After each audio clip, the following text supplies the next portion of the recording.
Hi, and welcome to another day in my challenge. I finished the book of Esther, and it's a short read. And remember, I'm not reading it, I'm listening to the Bible app. So one of the most popular actors, I can't remember his name, but he's the one who is reading the Bible with a lot of dramatic utterances. Listening to him read the King James Version is wonderful.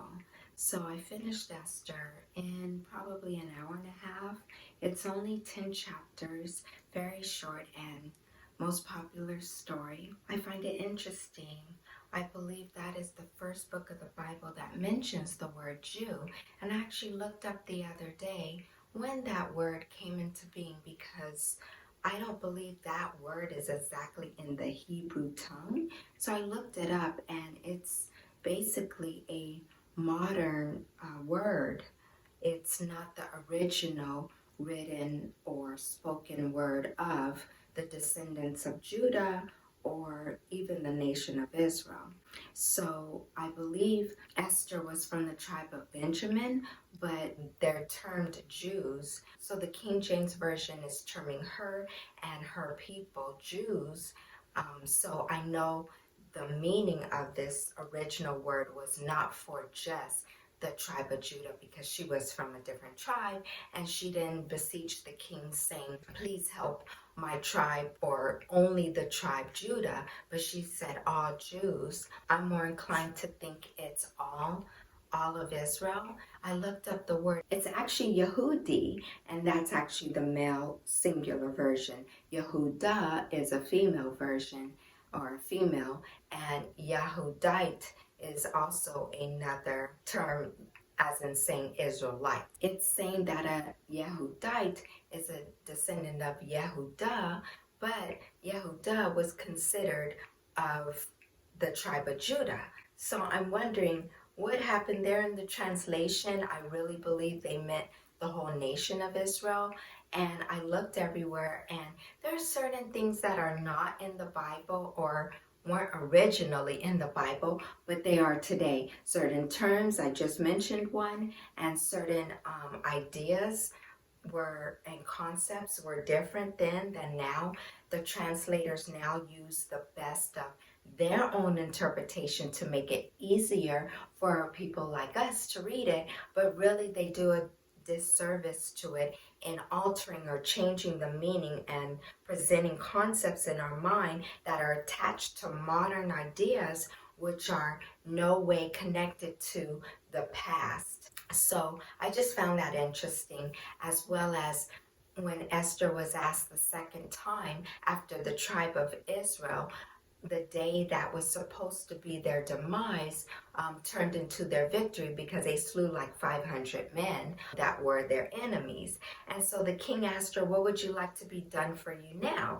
And Esther, this beautiful, sweet representative of the people, she did not say, this is enough, King. You have given me the desire of my heart. You turned what Haman wanted to do against us. You turned it around. All the fear of us is on the people, and it's enough. But no, this sweet, beautiful interceder of a woman said, it's not enough. I want more. Another day of this. And I not only want another day of our people defeating those who are against us, but I also want Haman, his 10 sons hanged. The reason Haman existed is because Saul didn't obey the Lord. He did not slay those who God told him to slay, and he took the king as a captive. So Samuel had to come after him and clean up after him, do the work that God told him to do. Samuel slayed that king,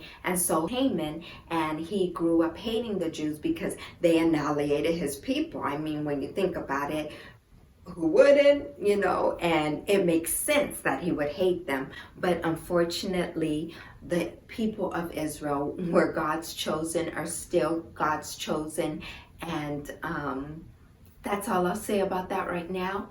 He hated the wrong people. He was just on the wrong team. And because he could have lived well, but because he opened up his mouth against them, Esther was sought to intercede on the children of Israel's behalf, or the Yehudites' behalf. You know the rest of the story. And it says that on that day where she asked for another day of this, there were 75,000 enemies slain. 75,000, like more than quadruple of the previous day. And because the fear of the children of Israel was upon the whole land, those people decided, you know what, I want to serve the Lord. I want to become of a child of Israel. I want to become a Yehudite too.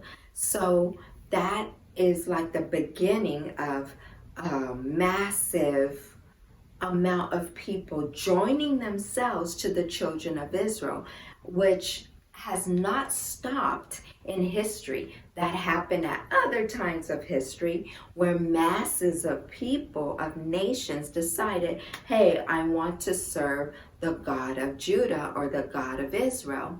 And so we have modern day groups that have joined themselves to that. So I find it interesting that Esther was a precedence of that happening.